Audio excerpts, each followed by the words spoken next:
Was exhausting for me because Pippa's just done so much.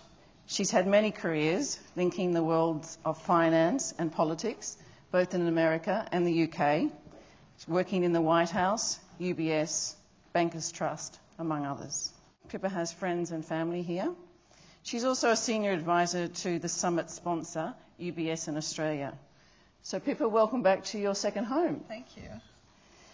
Let's get cracking and talk about these many and varied careers that you have had. You're a firm believer in that you shouldn't just have one career, you should have many. Why is that? Well, we've talked so much about entrepreneurship and innovation this morning, and I think that one of the things that allows you to be more entrepreneurial is that you have a breadth of experience in your life. I think that there's a famous saying, life begins at the end of your comfort zone, right? And I think profits also begin at the edge of the comfort zone. If what you're doing professionally in your company feels really comfortable and you can't identify a serious competitor, something's wrong. And so how do you learn to feel comfortable with the discomfort? By trying a lot of new things in your life. And I think that counts in terms of having multiple careers. I have a 7-year-old daughter, and she already is saying to me, Mom, what should I be when I grow up? And my answer is many things as you can be, which is an answer she struggles with. And I'm like, well, you can be lots of different things, and let's face it, with demographics in the medical services industry telling us we're all going to live till we're 95. Let's hope we get multiple careers. We're going to be working a long time. So I just think breadth of experience is probably the single most critical thing you can have in your career. And most people who rise to the top of organizations have that.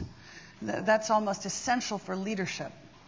You also have fairly strong views about the secrets of success, and it's got a lot to do with loving what you do. Why is loving what you do so important to success? Oh, I think this is absolutely essential. Well, first of all, because if you really love what you do, you'll be better at it than all the other people who don't really love what they're doing. And if you do something because you think you should, right, you become, I don't want to pick on a particular profession and such a diverse audience, but I know in my case when I was young, I thought, well, I really should be a lawyer. In my generation, going to Harvard Law School was kind of the home run. But in fact, it absolutely didn't suit my personality. And I'm glad I diverted off that path. But if you do something you think you should, you will never be as good as the people who absolutely adore it. And again, let's face it, we're all going to be doing whatever we're doing for such a long time. It's essential that you combine a passion with your work. Otherwise, you won't have any sustainability to it, let alone performance to it. So, and I think that's, again, sometimes people get a signal in their life, a calling to change the nature of their work, mid-career sometimes. And that's a very scary moment for most people, but I think if we look at opportunity in that innovative, entrepreneurial way, we should take these moments as a gift and use it to jump, use your skills, apply them in a new way. And that is a very passionate undertaking. You have to have real commitment and interest to do that. So I think if you want to be successful in this world, you better love what you do. Speaking of doing what your parents want you to do, your dad was a presidential advisor. Did he want you to follow into his footsteps, or was he's the one pushing for the lawyer? No. In my case, it is true. My father was an advisor to 4 different presidents, so I grew up in the middle of politics. And he was a mentor to me and helped me understand, the difference between the front page of the Washington Post story versus what actually happened. And in politics in Washington, knowing the difference is essential.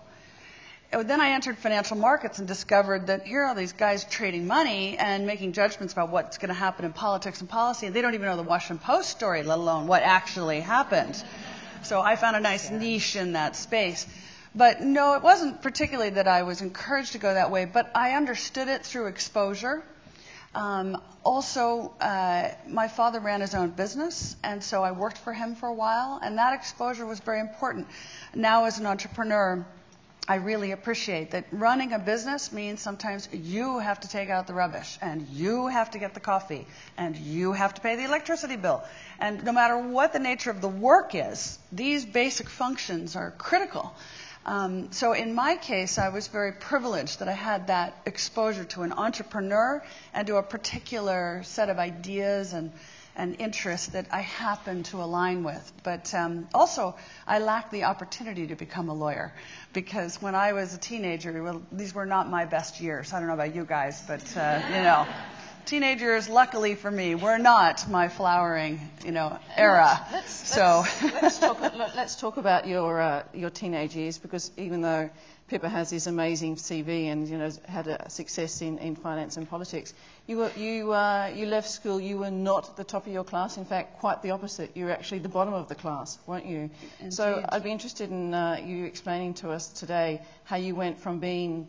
Well, how did you get to the bottom of the class to start with? Because that's no mean feat either. And then how did you turn that around so that you then, you finished up advising George W. Bush in the White House during the S-11 crisis? I mean, that's a huge turnaround. Yeah, it was a big turnaround. Very steep learning curve. I don't know. In my teenage years, I had lots of issues like kids do, family breakup involved, and I wasn't very focused, not very confident. I had no confidence as a teenager. And I remember in one year they passed out pieces of paper that had a number on it. It was your rank in the class, and out of a class of about 720 people, I was about 711. Right, so we're talking the bottom. And I think it was at that moment I realized even McDonald's will not hire me.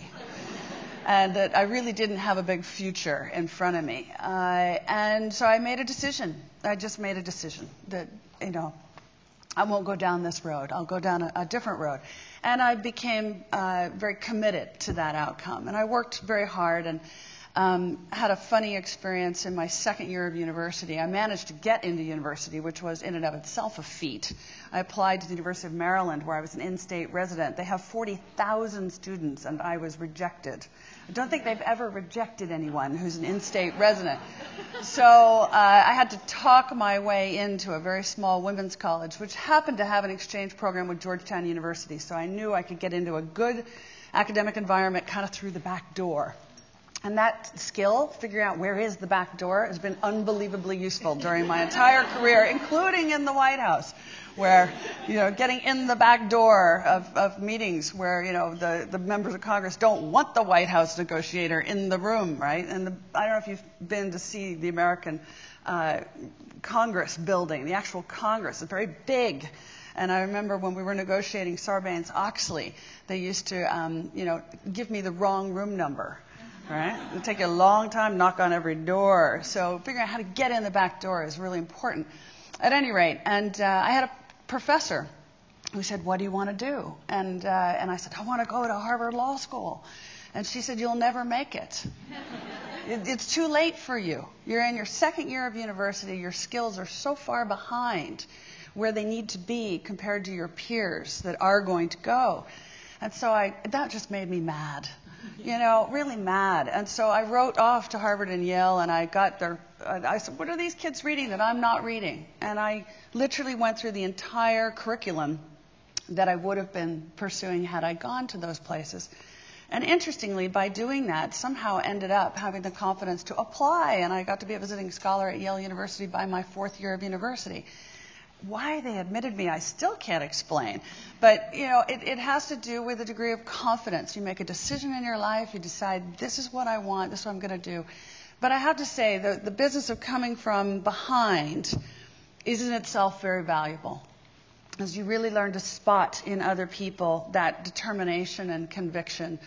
You never get, I hope, your ego out of control because you know what you come from. And I think that's incredibly helpful, too. If you can work with the world's leaders, and I've been very privileged. I've been able to advise I've worked for 2 presidents, one as an advisor. I was a an intern in the White House earlier in my career.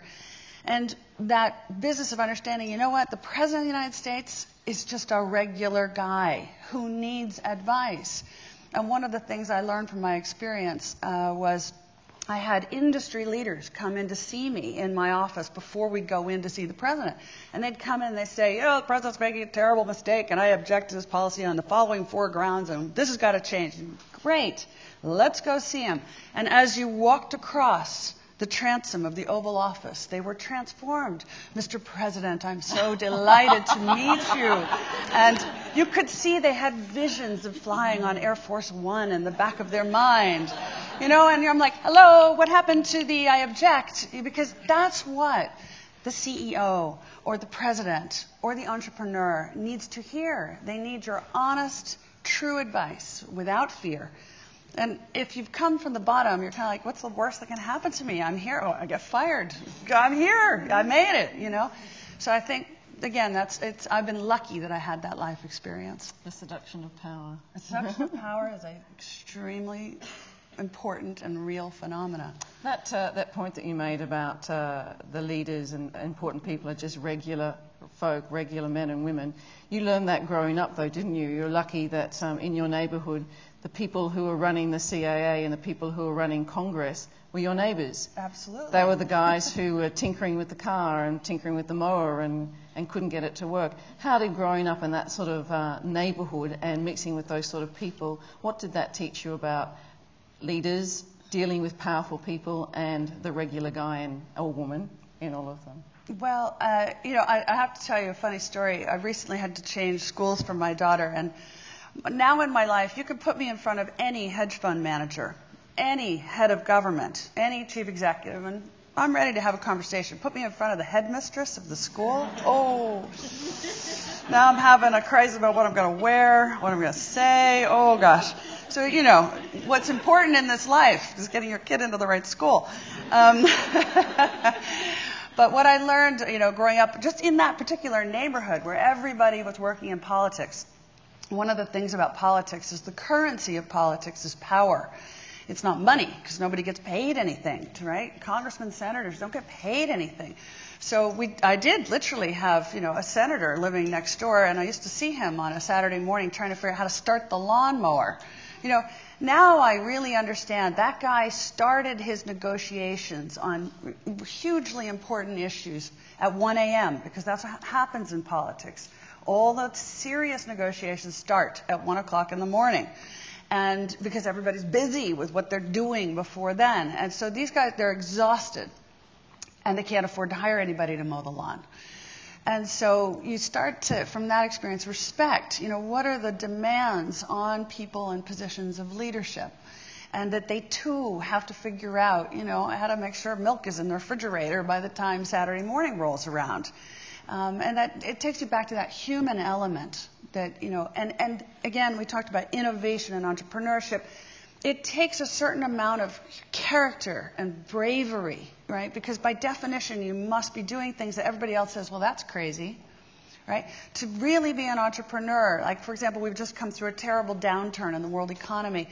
That is the moment most entrepreneurs get their chance, right? Because that's when suddenly office space is dead cheap. That's when you can hire people. I mean, I have people working for me now that wouldn't have dreamed. They would have been at Goldman Sachs, but they would have been at UBS. But they're working for me now because we had a downturn. So it's a huge opportunity. But that meant I had to make a commitment to a business at a moment when everybody said, you're crazy. If you try to launch an asset management company in the middle of the financial crisis. So this kind of sense of character, personality, the human experience, I think, again, I learned that from growing up in that neighborhood.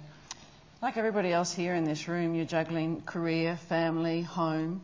One of the things that you mentioned earlier is that you felt as though starting your own business gave you some work-life balance and actually gave you some power over your own time.